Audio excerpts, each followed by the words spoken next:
Ia menikah. Bara mengulang ucapannya. Tasya menggelengkan kepalanya dan memejamkan matanya rapat-rapat. Sepertinya saat ini dia sedang bermimpi karena terlalu banyak memikirkan Bara. Rasanya tidak mungkin saja jika Bara hadir di hadapannya lalu tiba-tiba mengatakan ingin menikahinya.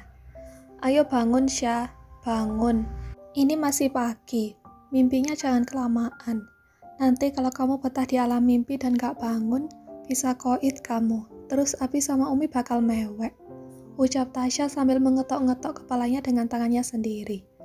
Tapi saat dia membuka mata dengan perlahan, Tasya harus mengucap matanya berkali-kali karena penampakan Bara tak mau hilang juga dari penglihatannya. Au! Tasya meringis kesakitan setelah mencubit pipinya sendiri. Lalu, apaan sih kamu? Kenapa main cubit-cubit pipi aku? Bukan mahram ya? Protes Tasya karena tiba-tiba saja Bara malah ikutan mencubit pipinya. Bara menggedikkan bahu dengan tampang tak merasa bersalah sedikit pun. Saya pikir kamu memang orang yang senang melakukan hal aneh seperti itu. Jadi saya bantu. Hah? Tasya dibuat melongo dengan penjelasan lelaki itu. Tapi rasa sakit yang dirasakannya akibat cubitannya sendiri, juga cubitan Bara di kedua pipinya, serta jantungnya yang berdebar kacau ini menyadarkan kalau dia sama sekali tidak sedang bermimpi. Lelaki yang memang ada di hadapannya ini benar-benar Bara, si kulkas 25 pintu. Kamu serius sama ucapan kamu barusan? Soal nikah itu? Tanya Tasya yang masih tidak percaya dengan apa yang dilihat dan didengarnya. Ya Allah, kalau ini cuma mimpi, tolong bangunkan hamba. Jangan sampai pas bangun hamba harus patah hati berkeping-keping karena terlanjur berharap lebih. Batin Tasya yang meringis saat matanya bertemu tatap dengan Bara. Ini masih pagi, masih jauh ke siang. Tapi entah kenapa tatapan lelaki itu yang mirip es kutub bisa membuatnya seperti kena serangan banjir bandang. Tasya merasa kelelep oleh perasaannya sendiri. Saya serius, karena itu saya berencana untuk menemui orang tua kamu. Gelek. Tasya menelan ludah susah payah. Bingung mau bereaksi bagaimana. Ucapan Bara dan ekspresi lelaki itu sama sekali tidak selaras. Mirip boneka salju yang dibebesin alat pemutar suara sehingga ucapannya harusnya mendebarkan itu malah seperti... Apa ya? Entah, Tasya bingung bagaimana menjelaskan perasaannya saat ini.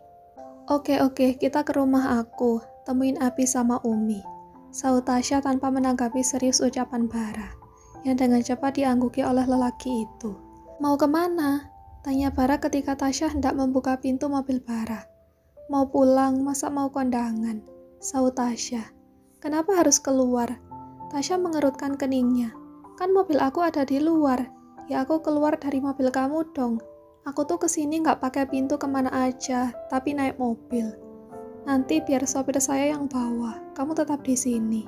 Ucap Bara dengan tatapan tak ingin dibantah. Kamu serius mau ngelamar aku? Tanya Tasya ketika mobil Bara sudah terparkir di halaman rumahnya. Tadinya dia pikir Bara mau ke rumahnya hanya untuk silaturahmi.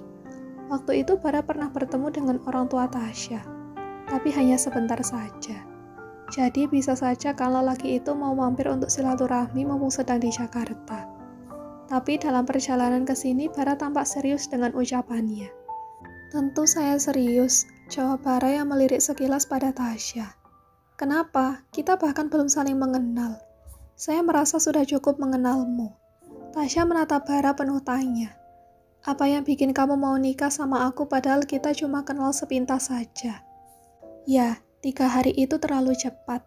Apalagi tidak banyak interaksi antara mereka sewaktu di Labuan Bajo. Jadi bagaimana bisa Bara dengan sembrono mengambil keputusan sepenting ini? Bagaimana kalau lelaki itu terlalu berekspektasi tinggi tentangnya padahal aslinya zong? Memang selama tinggal di rumah lelaki itu Tasya tak pernah bersikap jaim.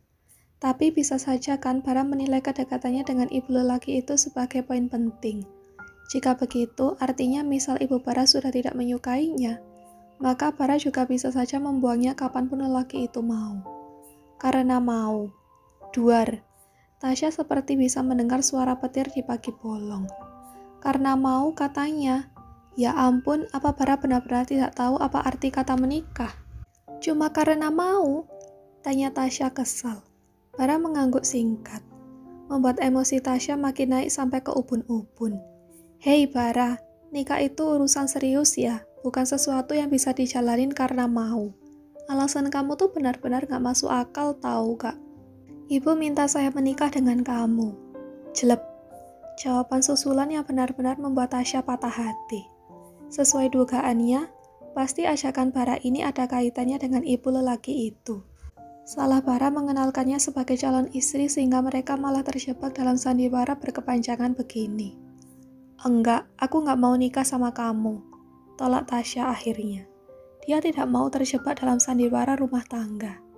Apalagi hatinya sudah terpaut pada lelaki yang sama sekali tidak dia kenal itu. Itu sama saja seperti bunuh diri secara perlahan namanya. Kenapa? Tanya Bara dengan perasaan sedih yang berusaha ditutupinya. Pokoknya aku gak mau. Bara menghela nafas sebelum bertanya. Apa yang bisa membuat kamu mau menerima saya sebagai suamimu? Mendengar pertanyaan lelaki itu membuat Tasya jadi bingung. Dia takut jika jawabannya yang dia dapati adalah penolakan Bara. Bisa saja habis ini Bara akan memutuskan untuk mundur dari rencana untuk menikah dengannya. Tapi, lebih baik diakhiri daripada diteruskan jika ujung-ujungnya berakhir dengan saling menyakiti kan. Jadi Tasya memutuskan untuk menjawab apa adanya saja. Aku pengen dicintai sama calon suamiku. Aku mau kalau menikah dengan seseorang itu karena dia cinta sama aku. Bukan cuma karena mau atau karena jalanin kewajibannya sebagai anak aja. Jawab Tasya sambil memejamkan mata kuat-kuat. Berusaha menyiapkan hatinya agar tidak patah. Dan kamu... Tasya membuka matanya perlahan dengan kedua tangan terkepal di sisi tubuhnya. Matanya sudah panas tapi dia berusaha menahan agar air matanya tidak jatuh. Apa kamu sanggup mencintai aku? Iya, saya sanggup. Tasya mengembuskan nafas. Udah aku duga kalau kamu... apa? Kamu sanggup? Tanya Tasya ketika menyadari kalau jawaban Bara berbeda dengan yang ada di pikirannya. Iya, saya sanggup mencintaimu Tasya. Tegas Bara yang menatap lekat kedua mata Tasya. Dek. Tasya langsung diam mematung. Mulutnya sudah terbuka tapi tak sanggup mengatakan apapun saking gugupnya dengan ucapan Bara barusan. Di tempat berbeda, seorang lelaki tengah menatap foto Tasya sambil menyunggingkan senyum lebar. Besok insya Allah aku akan datang buat nemuin Abi sama Umi kamu. Semoga semuanya berjalan lancar sesuai harapan, gumamnya. Saat sedang khusyuk menatap foto Tasya yang tengah tersenyum lebar sambil melingkarkan tangan di lehernya, lelaki itu terkejut ketika pintu kamarnya dibuka tanpa peringatan. Buru-buru dia menyembunyikan foto yang dipegangnya itu ke bawah bantal. Mama, kok gak ngetuk pintu malah main masuk-masuk aja sih? Tanya lelaki itu yang sudah turun dari ranjang dan menghampiri mamanya. Mama udah ketuk pintu dari tadi, kamu aja yang gak denger. Itu ayah udah nungguin buat makan malam. Jangan alasan sibuk lagi ya Arga. Nanti kalau ayah marah bakal dicoret dari kakak kamu tuh. Ucap Bu Anggun yang menatap tajam putra keduanya ini. Arga menghela nafas. Iya mah, ayo makan. Ajaknya sambil merangkul Bu Anggun. Ini nih yang bikin mama gak tenang. Kamu kalau sibuk suka lupa makan. Kamu tuh perlu cepet-cepet cari istri biar ada yang urus. Cerocos Bu Anggun sambil berjalan menuju ruang makan. Mama tenang aja, doain semoga Arga nikah bentar lagi, sahut Arga.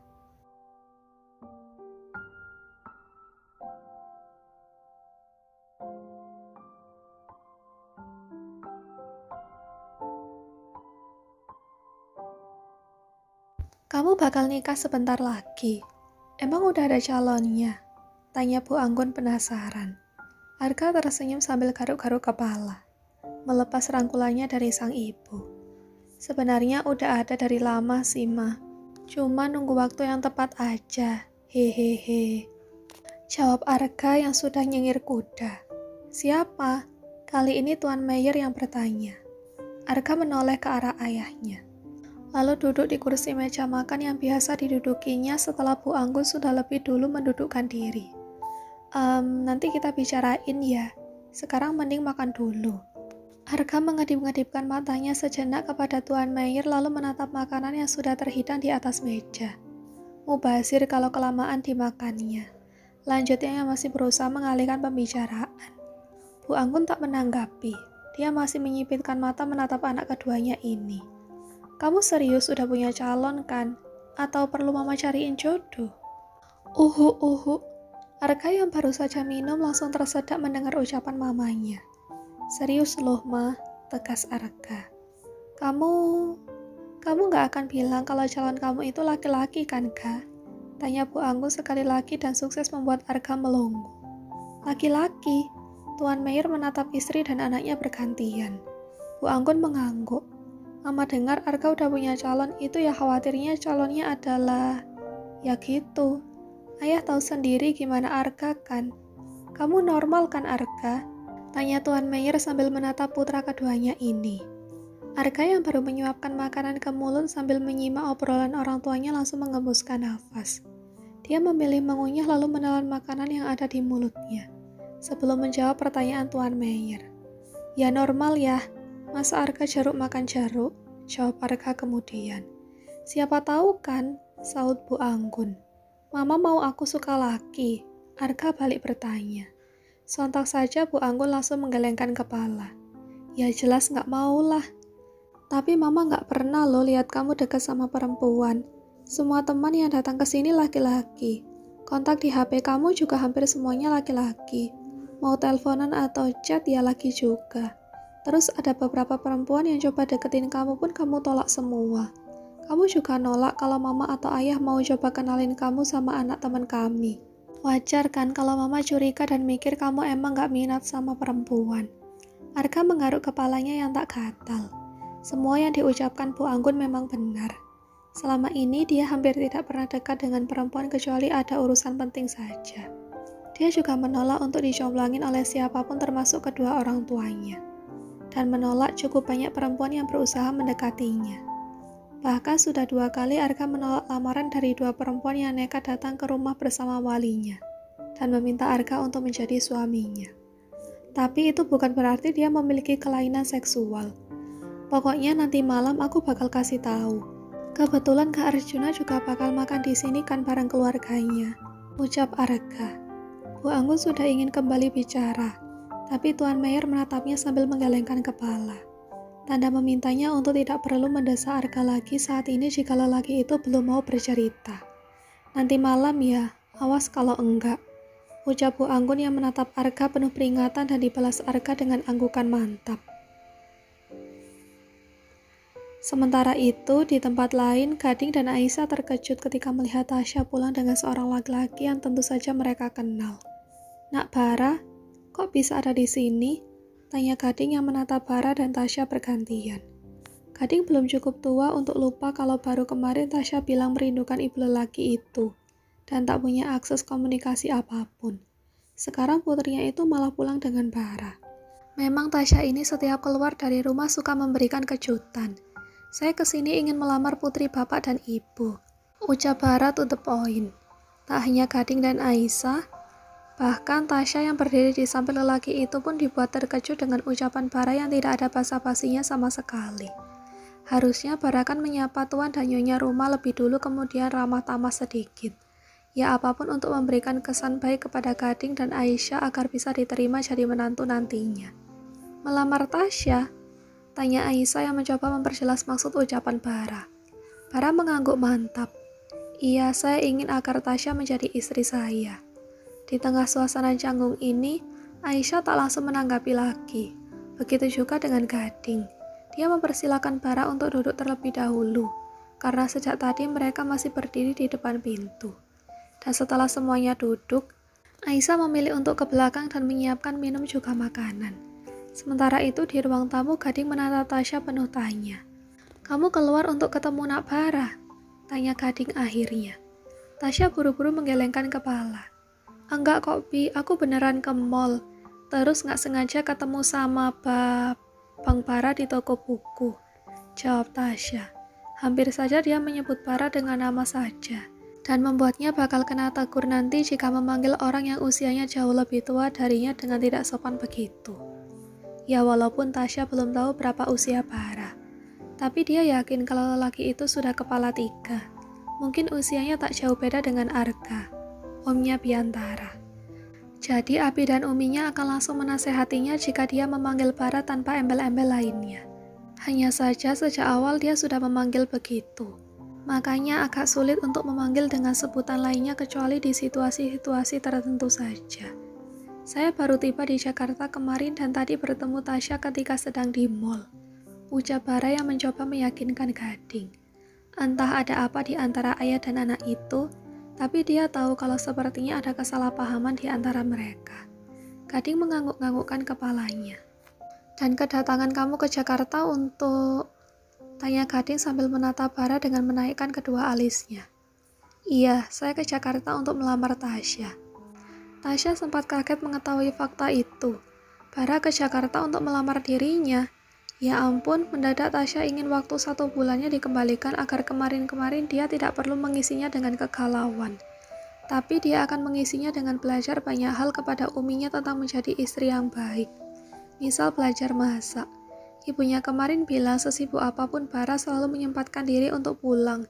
Jika waktunya makan karena terbiasa makan masakan rumah. Dan jika Tasya bisa masak, tentu itu akan lebih bagus lagi kan. Tak lama kemudian, Aisyah datang sambil membawa nampan dengan 4 cangkir teh di atasnya. Dan juga beberapa toples kue kering.